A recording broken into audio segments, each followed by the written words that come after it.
काकी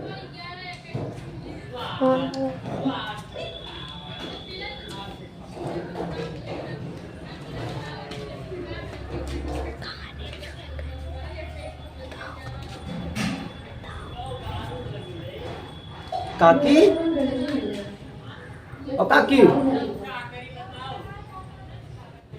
काकी है कोई घर में?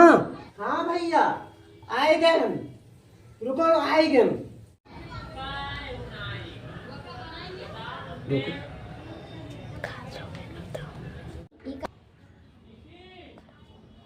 काकी हो पाए लागी भैया और कैसे आयो? दुर्गा पूजा का चंदा मांगे आन है।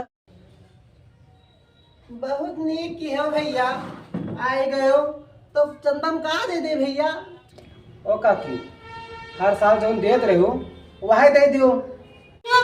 हर सालिया तो हम चंदा में हम आटा चावल दियत रहन तो बताओ कहा दे दी भैया।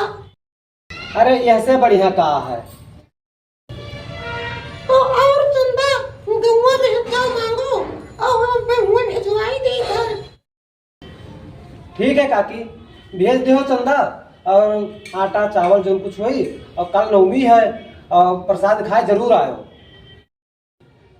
हाँ भैया माता जी के प्रसाद खाए हम जरूर आएंगे। और काका के हम और लड़कवन का लेत आयो। हाँ भैया माता जी के प्रसाद खाए हम जरूर आएंगे। काकी हो और बुआ का मंगाए लो गोंडा वाली का। भैया मैं कहाँ आई है उनकी मुहरवे पर दुर्गा जी रखी जाती है। अच्छा तो हम जाइत है और चंदा समय से पहुंचाए दिहो और सबका ले आओ लड़कवन के ले आओ और तोहार नाम हम लिखे लेत है वहन कि चंदा हुआ पहुंचाए दिहो। ठीक है और जाइत है पाए लगी।